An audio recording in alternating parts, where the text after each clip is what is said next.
last year, in the midst of all of the craziness of the pandemic and shelter in place and all the other things that went with that and having a baby, I picked up a new hobby. Not necessarily a new hobby, but like a new hobby, an old hobby again. Does that make sense? So let's talk about it.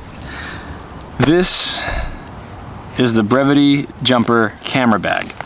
What I typically take with me is this Sony A7III, because it's the only camera I have next to this thing, which you have as well, so if you want to shoot, it's a great place to start. But we have the Sony A7III with Rode Video Micro capturing audio. It does a pretty good job. I'm trying to keep everything nice and small and compact, everything that can fit in here. And then what I've got is this Sony Zeiss 24-70 f4 lens that I'm shooting on right now, as well as the Polar Pro Peter McKinnon collab variable ND filter. Got 2 to 5 stops on that, and this is just so you can see what it's like. Where am I going? See, very big difference. I didn't change the focus. I didn't change anything. It just letting a different amount of light in. But if I want to bring it back to where it was, it's pretty easy. Change no focus. I push no buttons. It's just a good quality piece of glass. And then I've got this big chungus of a lens right here. This is the Samyang 85-1.4. I just love this guy. This is, got this in a trade. If you haven't figured out by now, I'm really big into wheeling and dealing and trading for bigger and better, and I just love stuff like that. I honestly think that in a different time, if I were alive in a different time, I would have done really, really well for myself in the barter system. I just really enjoy that. But this is the Samyang 85-1.4, and this is pretty much, I think I'll say, my bread and butter lens right here. I love the 24-70. It's a great variety of a focal range, but this, if I can, I'll get most of my shots with this. I just can't do like a video like this with it because it's so big and I would look ridiculous. Like I would look worse than that. Like imagine that, but more punched into my face. So we don't do things like that. We stick with 24-70 when we're shooting talking head shots like this. So I know we've talked very quickly about kind of the gear that I use, but the question then becomes like, do I actually use this gear for photography? And the answer is yes. I love this. I pick my camera up and I take a couple shots literally every day, and I'm always learning, I'm always editing, I'm always asking questions. I've even reached out to a few photographers in the DFW area who've let me shoot with them just kind of as a second shooter. They're not paying me, really just kind of helping build my portfolio, and it's been super awesome just then getting their feedback after I send the shots to them, and they're doing an incredible job just teaching me and molding me into a better photographer.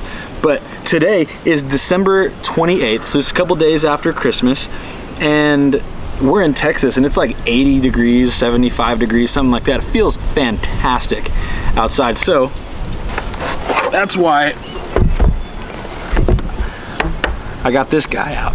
I got the Onewheel out. I actually picked this up 2 days ago, and I've ridden it. I've put probably 12 miles on this in 2 days, and it's fantastic. If you don't have a Onewheel and you're looking for a way to get outside, I can't recommend this enough. It's just so much fun. You can go fast, but kind of in a safe way. You feel like you're snowboarding on concrete and dirt and literally everything else. It's super awesome. But back to photography. So I do have a photo shoot today with a family that is just very near and dear to my heart, and it's so fun that they thought of me, because I haven't really done any sort of promotion. Like I've done a couple things. I've just been posting more consistently on social media and on Facebook and on YouTube as well. But really, I haven't done it. I haven't advertised. I haven't said, here's my business card, here's my my photography business account. Like, I did make a website, and I've been posting more consistently, and organically I got a job. Super excited about that. So that just kind of goes to show you that, like, if you do it, you just kind of have to do it. You can't really have to start before you're ready, because am I the most qualified person? No. But am I farther along than others? Absolutely.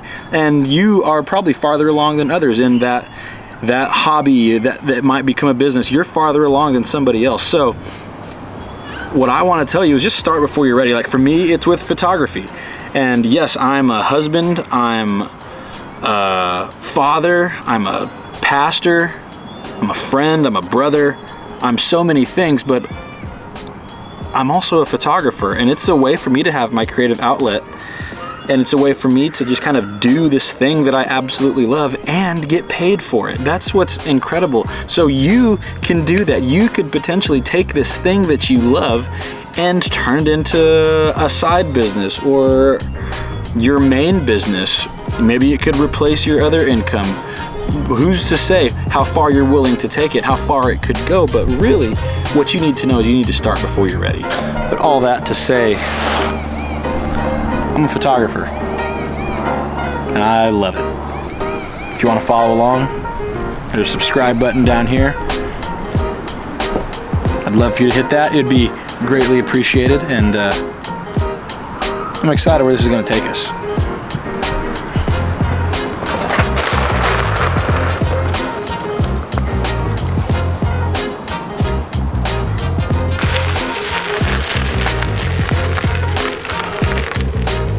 One more thing.